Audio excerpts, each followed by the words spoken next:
bahas agama Hindu yang tertulis di kartu identitas penduduk. Mengapa kata Hindu disematkan menjadi sebuah agama? Dan apa saja ajaran yang disampaikan dalam agama Hindu? Kita simak informasi ini dari pemahaman lain. Sekarang mari kita mulai dari awal tutur tinularnya. Tidak benar dan tidak salah bila orang berasumsi bila Hindu di Indonesia ada sejak zaman purba. Bahkan Candi Prambanan diklaim peninggalan Hindu. Apakah kalian tahu apa arti definisi Hindu itu? Hindu berarti sebutan untuk orang-orang India. Ajaran Hindu yang dikenal sekarang berbeda dengan agama Hindu. Kita flashback sebentar ke masa lalu di era Presiden Soekarno. Setelah Indonesia merdeka dan para leluhur bangsa Indonesia waktu itu membuat kesepakatan dalam bentuk Undang-Undang Dasar Negara. Salah satunya dalam pasal 29 ayat 2. Negara Indonesia waktu itu hanya 3 agama yang diakui tapi belum disahkan. Diakui karena sudah dianut oleh rakyat di era prakemerdekaan. 3 agama itu adalah agama Islam yang dikenalkan oleh pedagang Gujarat Arab dan Gujarat India. Kedua dikenalkan agama Kristen dan ketiga Protestan yang dikenalkan oleh pedagang dari Eropa hingga banyak dianut oleh masyarakat pada waktu itu. Dalam perkembangan pemikiran kecerdasan Presiden Soekarno yang menyandang 26 gelar termasuk gelar honoris causa. Sebagai putra Bali, Presiden Soekarno memikirkan daerah kelahiran ibundanya. Karena Bali sampai tahun 1950 belum mau menganut 3 agama yang diakui. Karena leluhur orang-orang Bali masih mengikuti faham keyakinan Siwa Buddha. Yang turun-temurun dilaksanakan di Bali terpecah jadi 2. Ada Bali Majapahit dan Bali Mula. Tahun 1952 Departemen Agama waktu itu mengakui hanya 3 agama yang dianut rakyat Indonesia yaitu Islam, Protestan, dan Katolikisme. Semua yang di luar itu diakui sebagai orang yang belum beragama.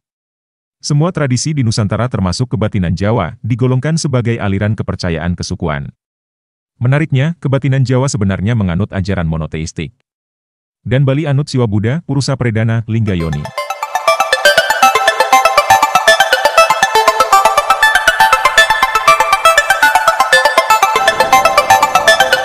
Ketika Wahid Hasyim menjabat Menteri Agama, tembok pemisah antara agama dan aliran kepercayaan pada adat istiadat benar-benar dibuat terpisah. Menurut Peraturan Menteri Agama Nomor 9 Tahun 1952, Bab 6.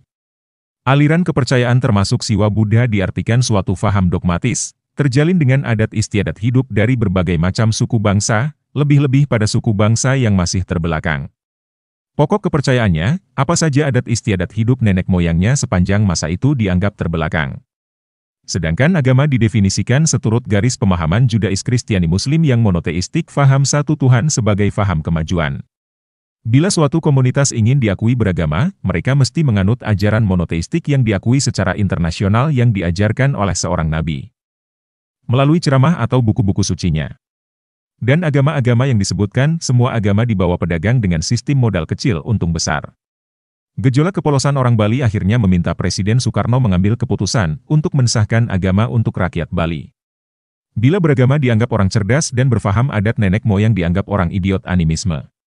Presiden Soekarno banyak berdiskusi dengan sahabatnya Perdana Menteri Mahatma Gandhi hingga menarik kesimpulan.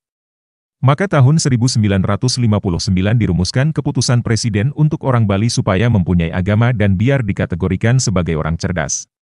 Selain urusan harga diri pulau tempat kelahiran ibundanya. Presiden Soekarno juga punya naluri gaib seperti tahu akan kejadian di masa datang. Tahun 1960 disahkan dan diakui agama Hindu menjadi bagian identitas untuk masyarakat Bali pada awalnya. Jadi agama Hindu disahkan tahun 1960. 15 tahun setelah Indonesia merdeka. Indonesia mengalami proses perjalanan yang seperti naik turun gunung. Pada tahun 1965 orang yang tidak beragama dibunuh dengan cap komunis. Inilah bentuk naluri gaib Presiden Soekarno. Walaupun Bali sudah disematkan agama, tapi orang-orang Bali masih belum mencantumkan agama Hindu hingga tahun 1980 ada PHDI. Wadah ini dibentuk untuk urusan bimbingan dari Kementerian Agama saja. Karena pada dasarnya walaupun masyarakat Bali diberi titel agama, pada kenyataannya tetap melaksanakan adat istiadat dari leluhurnya. Contoh saja pura yang disebut sebagai tempat ibadah agama, kenyataannya adalah tempat bersemayam roh leluhur. Tahun barunya memakai tahun Saka, yang dirayakan dengan catur berata penyepian setiap tilam kasanga. Dan pura-pura di Bali semuanya adalah tempat roh leluhurnya yakni Purusa Predana Siwa Buddha Majapahit dengan simbol menjang seluang. Seperti pura Besakih. Mulai dari atas hingga di bawah semua adalah nama orang dengan sebutan Pukulun Hyang Batara. Ada Pura Pedarman, Pura Kawitan, Pura Paibon, Pura Merajan hingga yang paling terkecil di rumah masing-masing. Setelah Parisada Hindu Dharma Indonesia terbentuk baru dibuatkan tempat untuk menyembah kepada Tuhan Yang Maha Esa atau biasa dikenal Ida Sang Hyang Widiwasa biar disebut bertuhan.